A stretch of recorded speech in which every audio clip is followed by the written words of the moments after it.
लोकसभा चुनाव के नतीजे आने के बाद लगातार राजनीतिक पार्टियां अब इस पर मंथन कर रही हैं कि आखिर कहां और कौन सी सीट पर हार मिली। लेकिन इस बीच यूपी में अखिलेश यादव की बड़ी चर्चा हो रही है। दरअसल उत्तर प्रदेश में समाजवादी पार्टी 37 सीटें जीतकर सबसे बड़ी पार्टी बनकर उभरी है।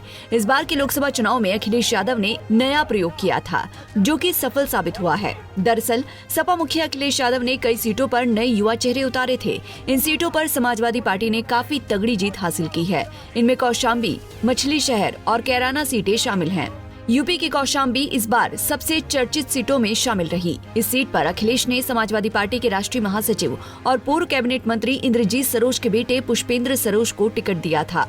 पुष्पेंद्र सरोज ने बीजेपी के विनोद सोनकर को 1,03,944 वोटों से हराकर पिता की हार का बदला लिया है। जहां पुष्पेंद्र को 5,09,787 वोट मिले, वहीं बीजेपी प्रत्याशी सोनकर को 4,05,843 वोट मिले।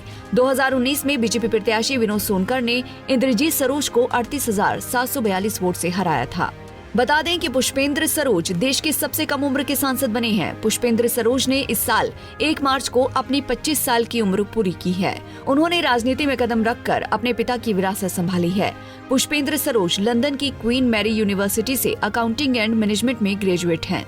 पुष्पेंद्र सरोज के पिता इंद्रजीत सरोज की बात करें तो उन्होंने बहुजन समाज पार्टी से अपने राजनीतिक करियर की शुरुआत की थी। पहली बार वो साल 1996 में बसपा से विधायक बने तो साल 2012 तक उन्हें सुरक्षित मंजनपुर की सरजमी से कोई हरा नहीं सका। 3 बार वो बसपा से मंत्री भी रहे। बसपा में बतौर राष्ट्रीय महासचिव पार्टी की सेवा की।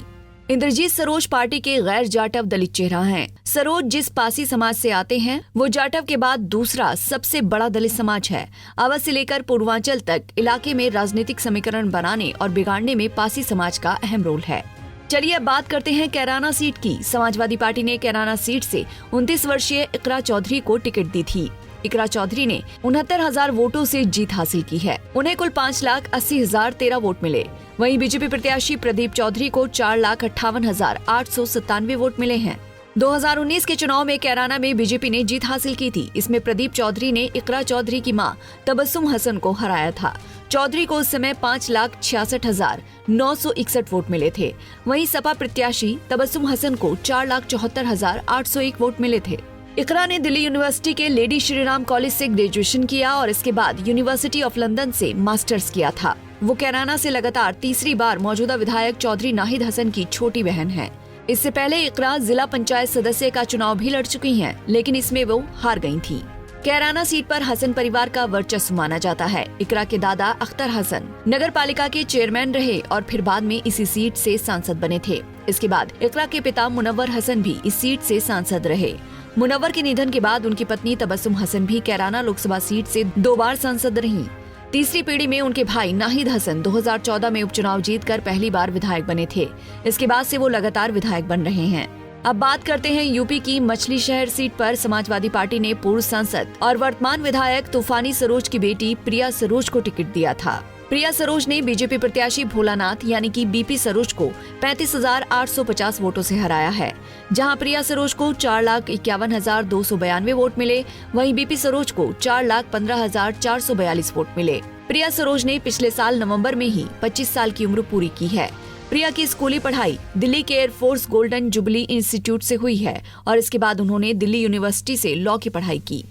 चुनाव अभियान से पहले प्रिया सरोज सुप्रीम कोर्ट में प्रैक्टिस कर रही थीं। वो यूपी के सबसे युवा नेताओं में से एक हैं, जिनकी राजनीति में एंट्री हुई है।